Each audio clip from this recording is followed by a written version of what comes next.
Welcome back to Crypto Atlas, your daily source for crypto whale alerts, crypto market news, and DeFi gems.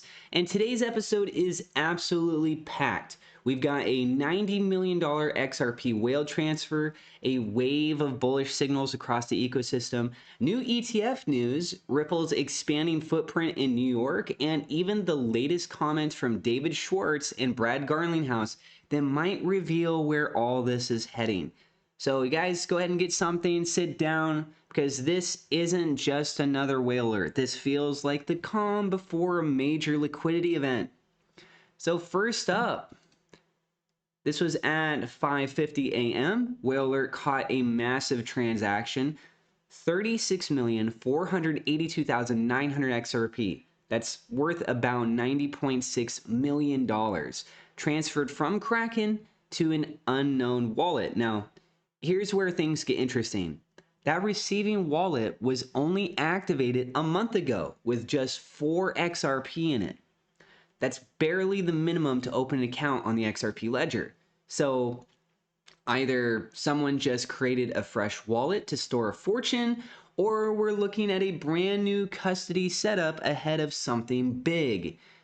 And then according to Zyph Crypto, that wallet came alive on September 24th, funded by Kraken itself, which tells us this is a controlled, possibly institutional move.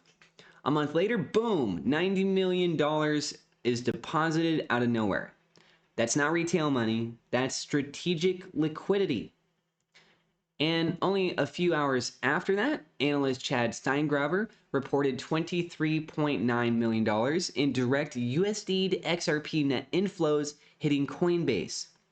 And at that moment, XRP was trading around $2.54. That means people aren't just swapping crypto to crypto.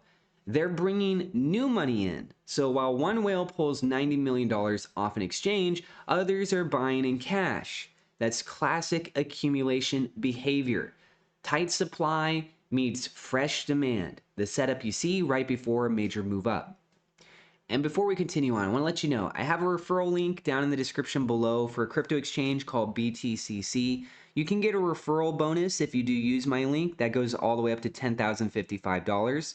And there's over 300 crypto futures here, up to 500x leverage. You can look into it more if you guys want to get started. Would appreciate it if you use my referral link. And also, if you want to stay updated, you can check me out on Telegram. I have my link in the description there too. So continuing on with this, Ripple themselves dropped a teaser for Swell 2025. They announced that leaders from Citi, Fidelity, and FTI will be on stage discussing institutional custody in a tokenized world. So, picture this. As whales shuffle millions and retail inflows rise, Ripple is lining up traditional finance giants to talk about how to hold digital assets safely. That's no coincidence. Next up, Ripple Zyte confirmed Canary Capital's XRP spot ETF launching November 13th. A real regulated spot ETF for XRP. And it's only 2 weeks away. That alone could explain why liquidity is moving into cold wallets.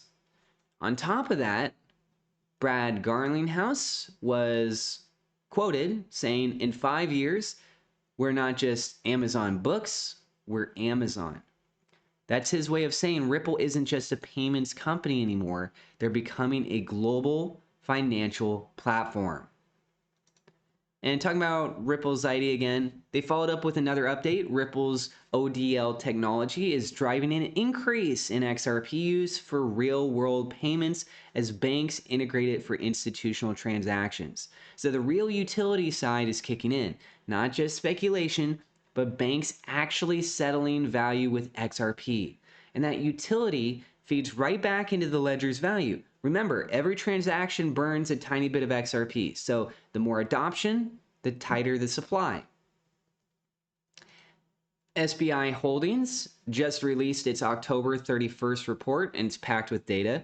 The supply of Ripple's stablecoin RLUSD surged from $455 million to $900 million in 1 quarter.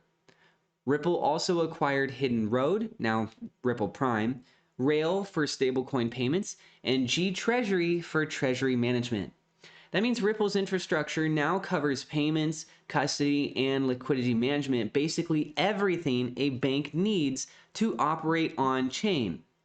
SBI even highlighted Evernorth as the institutional vehicle linking RLUSD flows to XRP-based treasury strategies. This is Ripple becoming the plumbing of global finance.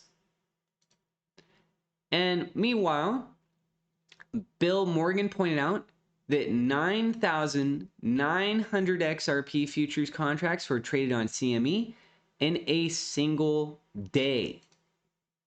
A record volume. That's not retail, that's hedge funds and institutions locking in exposure to XRP through regulated markets. Now, you also have Zaif Crypto. He's reminded everyone that October 31st marked Ripple's 120-day review for its national bank license. The entire leadership team is already in place. You got John McDonald, John Zavgalia, Stuart Alderati, and Timothy Keeney. So if this gets approved, Ripple will officially operate as a U.S. national trust bank, a first for a crypto-native company. Then Paul Barron posted a bombshell update. Forbes just called Ripple a $180 billion infrastructure play, saying it went from a zombie blockchain to the AWS of liquidity. After years of regulatory battles, Ripple is now buying licensed custody and tokenization firms, while traditional finance players line up to use their rails. That's a massive shift in how mainstream media is framing Ripple, not as a token issuer, but as infrastructure. Ripple Bullwinkle added another game changer. Uphold now lets users borrow against their XRP without selling it. That means XRP is becoming financial collateral, not just a speculative asset. And Bank XRP summed it up best with a quote from David Schwartz. XRP isn't about replacing banks, it's about removing them from the equation. No middlemen, no freeze, no clawback, just value moving freely. By the way, if you're in New York, you've probably seen it already. Ripple ads on taxis everywhere, reading payments, custody, stablecoin. Phil Kwok had posted that and said it's happening. Ripple is everywhere in New York. That's the real world rollout that we've been waiting for. Crypto branding in the financial capital of the world. And right after that, XRP update confirmed Evernorth is now trading on NASDAQ. That's under the ticker XRPN after its merger with Armada Acquisition Corp. 2. That's institutional grade XRP exposure going mainstream. Real world utility making its way to Wall Street. And macro voices are getting louder too. Analysts like X and Black Swan Capitalists say that once Ripple's holdings drop below 20% under the Clarity Act, it paves the way for sovereign adoption and even IMF recognition. Black Swan argues that's how XRP becomes a global reserve asset. This is where its price isn't discovered by traders, but set by institutions. He even calls it the new ESDR. And then there's John Squire's post about DNA on-chain launching in Tunisia, anchoring genomic data on the XRP ledger. That's biotech meeting blockchain. Proof that XRPL isn't just about money anymore. It's about secure data and identity. Ripple also showcased how its payment network is powering aid delivery through RLUSD. Organizations like World Central Kitchen, Mercy Corps, and Give Directly are using Ripple payments to move money faster for disaster relief. Settling in seconds instead of days, that's real world impact, not speculation. And finally, Uphold just launched its US debit card offering up to 6% in XRP rewards every time that you swipe.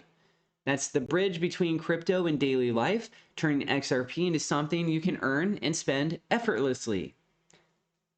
And I just want to go ahead and give a little final word. So circling back to what David Schwartz had said in his post, it perfectly sums it up. If you want a blockchain where people can be their own bank with no middlemen taxing their transactions, there's XRP. That's the heart of everything we're seeing play out this week. From whales moving millions, to institutions building on the ledger, to banks integrating Ripple's infrastructure. Guys, this isn't a theory anymore. It's the shift from crypto as a speculation to crypto as the foundation of global finance. And just taking a quick look here, we can actually see that XRP is up on the day, sitting around $2.51. Let me know how you feel about everything. Share your thoughts with us down in the description below. You can also check me out on Blue Sky at Crypto Atlas. That's in the description. And thank you so much to my Patreon supporters, as well as my YouTube members. God bless, and we'll see you guys in the next episode.